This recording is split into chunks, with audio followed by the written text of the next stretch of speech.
Bonjour Monsieur de Crémier, merci d'être présent ici pour qu'on puisse vous poser quelques petites questions pour faire suite justement à votre intervention, qui seront donc relatives à l'enquête sur la République. Donc première question, quelle serait selon vous la différence essentielle, fondamentale entre la monarchie et la République? Alors vous me parlez d'une enquête sur la République, et je connais l'enquête sur la monarchie qui a été menée par Charles Maurras dans l'année 1900, juste au début du XXe siècle, parce qu'il pensait que le XXe siècle pourrait voir éclore de nouveau l'idée royale, l'idée monarchique qui avait tendance à disparaître après la création de la Troisième République.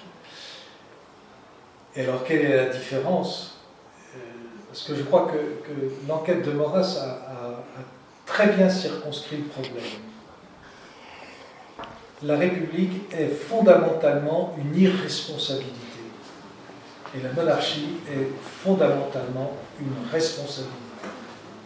C'est-à-dire que celui qui a le pouvoir en monarchie, surtout dans la monarchie française, est responsable, et pas responsable simplement devant le peuple, il est responsable devant l'histoire, il est responsable devant Dieu, il est responsable devant sa conscience, de tous les actes qu'il pose, ce qui est infiniment plus qu'un politicien, qui est un homme de passage, pour qui le pouvoir est une proie, qui veut s'en emparer, et sa finalité, c'est de prendre le pouvoir, le conquérir, ensuite le conserver contre ses ennemis, contre ses adversaires, et s'il est poursuivi dans ce cadre-là, et s'il n'est pas à l'aise, eh bien, il est prêt à sacrifier les intérêts français pour sauvegarder sa personnalité. Et c'est ça la très grande différence. D'un côté, vous avez une monarchie qui est un pouvoir qui, fondamentalement, au départ, même si dans les monarchies modernes, cette responsabilité tend à disparaître, mais qui, fondamentalement, est responsable devant elle-même, ce qui est la meilleure façon d'être responsable, devant elle-même, devant sa conscience, devant Dieu, devant l'histoire, ce qui est beaucoup plus fort même que devant le peuple. C'est une sorte de transcendance, de responsabilité transcendantale qui est une morale qui est chrétienne, au-delà d'une responsabilité politique ou juridique. Et dans l'Europe, il n'y a pas de monarchie en dehors du christianisme. Oui. Et même les monarchies plus ou moins hérétiques qui se sont constituées comme elles-mêmes comme des chefs d'église, ce qui est le cas de l'Angleterre, ce qui est le cas du Danemark, de la Suède et de la Norvège, même dans ce cadre-là, il y a cette prédominance d'une autorité supérieure qui est d'origine divine et qui se délègue dans la personne du roi. L'idée étant aussi que la délégation est extrêmement importante. Vous n'avez pas de délégation qui soit issue du peuple. Ça ne marche pas. Vous pouvez avoir des représentations d'intérêts locaux, d'intérêts communaux, d'intérêts provinciaux, d'intérêts professionnels. Ou alors là, vous avez le peuple, mais pas un peuple abstrait, un peuple organisé, des familles, des communes qui votent pour avoir un représentant. Mais c'est un représentant. Mais une autorité politique en tant que telle ne peut exercer sa responsabilité qu'en vertu d'une autorité supérieure. Et parce qu'elle incarne quelque chose je disais tout à l'heure, presque de mystique. Pourquoi suivez-vous un roi? C'est pas un chef de parti. Et vous voyez la différence. On suit un chef de parti, mais le chef de parti, ça dure tant que le parti dure. Et le chef de parti, qu'est-ce qu'il va faire? Il va tout faire pour parvenir au pouvoir. Sa finalité, c'est quoi? C'est la prise de pouvoir. Rien que cela, c'est déjà, pour ainsi dire, presque immoral. Oui. Mais allez donc faire comprendre ça aujourd'hui, c'est difficile.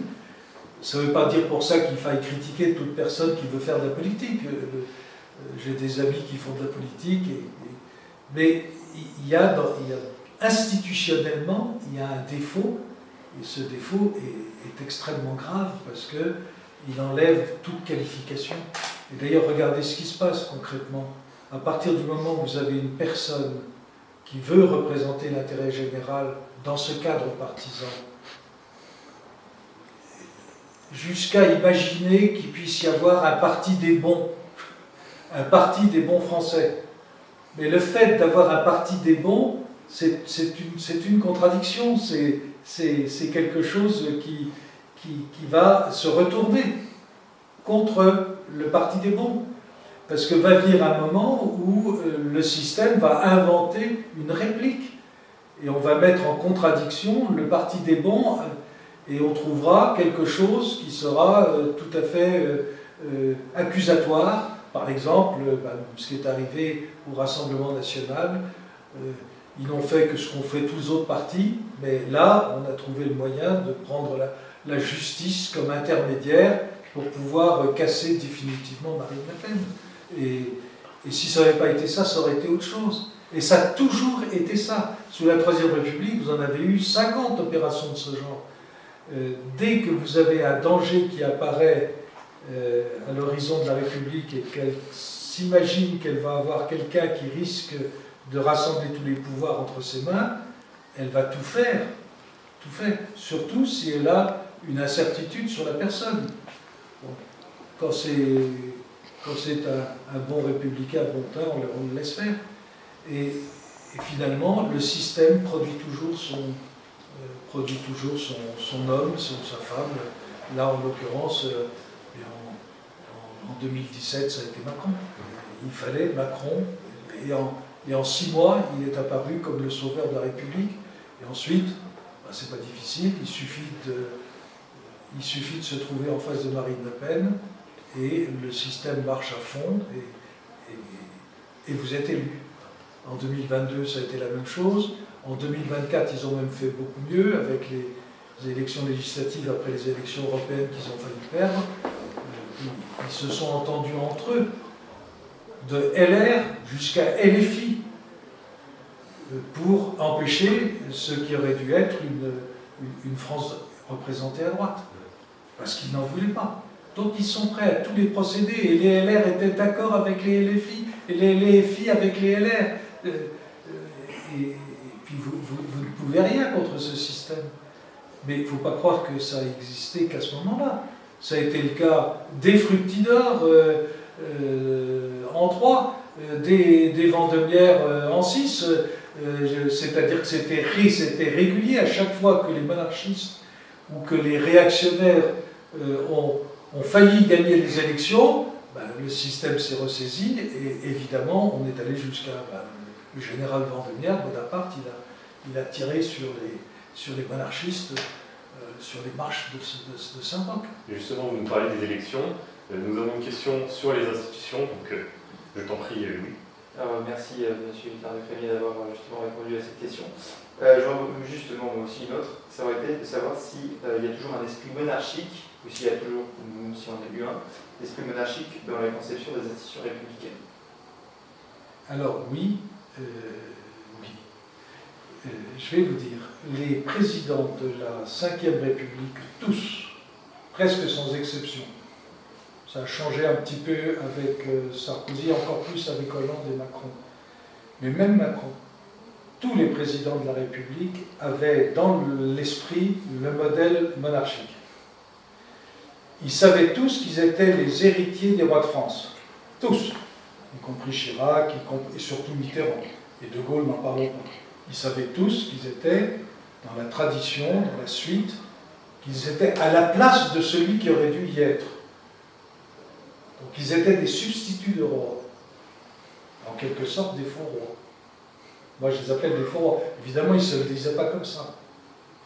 D'ailleurs, tous ont reçu de façon régulière le prétendant à la couronne de France, qui à l'époque était Henri, comte de Paris, Henri VI. Ils l'ont tous reçu, et généralement avec le tapis rouge. Celui qui a encore le mieux reçu, c'est Mitterrand.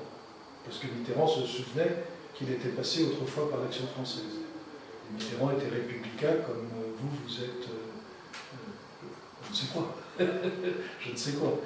Il était aussi peu républicain que possible. Il faisait semblant d'être, comme il faisait semblant d'être socialiste. Il faut voir comment il en parle dans ses lettres à sa maîtresse. Et c'était un homme intelligent, ça ne veut pas dire pour ça qu'il a fait du bien. Hein. C'était comment dire, un homme intelligent, très cultivé, et je pense un homme sans aucune moralité, prêt à tout pour parvenir au pouvoir. Mais lui, il savait les choses, comme De Gaulle d'ailleurs, comme tous. Hein. Il savait pertinemment. Et donc, dans la Constitution de la Ve République, il y a cette idée que vous prenez le chapitre qui concerne la présidence de la République, c'est un chapitre qui pourrait très bien définir les pouvoirs constitutionnels d'un roi. Le reste, c'est un peu le pouvoir, le gouvernement, la représentation nationale, l'autorité judiciaire, et puis ensuite tout le tremblement des grands principes, etc. Tout ça, c'est du baratin républicain et démocratique, et ça a relativement peu d'intérêt, sauf que ce sont des idées fausses. Mais ce qui concerne le président de la République, c'est pratiquement ce qui pourrait concerner une autorité royale. Et ils le savent. Et c'est ça ce qu'il y a de pire, c'est qu'ils savent très bien ce qu'ils font, mais ils ne font pas la vérité. Ils font le simili. Et qu'est-ce qui se passe en France? En France, vous avez des gens qui veulent le pouvoir et qui sont des substituts de rois. Ils le savent, qui sont des faux rois. Parce que le roi, il est, comme je le disais tout à l'heure, il est responsable devant lui-même, il est donc impartial, il est souverain. Il prend sa décision en lui-même, dans sa conscience. Ces gens-là sont des gens qui veulent parvenir au pouvoir en le conquérant et ensuite en le conservant. Et ils sont prêts à tous les procédés, y compris De Gaulle. Ce sont des gens qui sont capables même de tuer pour obtenir ce qu'ils recherchent. Et c'est donc, c'est terrible, parce que rien n'est pire que l'attrait du pouvoir. Rien n'est pire que l'attrait du pouvoir. Personne ne résiste difficilement, ou sinon difficilement, il faut la grâce de Dieu à la sensualité, à l'argent de même, mais c'est encore plus difficile de résister à l'attrait du pouvoir. Et sinon, grâce de Dieu. Et croyez-moi, les hommes qui font de la politique en France ne sont pas dans la grâce de Dieu. Donc, ils sont fascinés par l'idée du pouvoir. Et ils savent très bien, ils savent encore à la génération actuelle, plus tard on verra, quand la population française aura changé, quand les gens qui parviendront au pouvoir n'auront plus la même culture. Mais aujourd'hui encore, la plupart des hommes politiques sont tous issus de familles catholiques. Ils ont tous reçu une excellente formation. La plupart d'entre eux connaissent leur histoire. Ils savent ce qu'a été l'histoire de France. Donc, ils se mentent à eux-mêmes. Ils rentrent dans un système et ils le veulent. C'est évidemment en pleine conscience qu'ils choisissent un système dont ils savent très bien comment il est né, dans quelles circonstances, avec la Révolution française, que c'est dans un massacre, et dans un massacre perpétuel et continuel. Et donc ils adhèrent à la Révolution, ils adhèrent aux idées révolutionnaires, et ils sont obligés d'aller dans ce sens-là. À aucun moment, aucun d'entre eux ne peut dire non à une évolution qui est... Donc ils iront jusqu'au bout. On ira jusqu'à la constitutionnalisation de l'avortement, la constitutionnalisation de l'euthanasie, ça suivra, jusqu'au bout. Et ils savent très bien ce qu'ils font. C'est d'ailleurs d'une gravité extrême. Je n'aimerais pas être à leur place, dans le jugement éternel, parce qu'il y aura un jugement. Il ne faut pas croire, hein, les hommes politiques français seront jugés avec une sévérité, mais c'est l'enfer de Dante n'est rien par rapport à ce que sera l'enfer de ces gens-là. Parce qu'ils savent. Un homme comme Macron sait. Il ne peut pas ne pas savoir. J'ai répondu à votre question ? Parfaitement. Merci beaucoup, monsieur. Merci.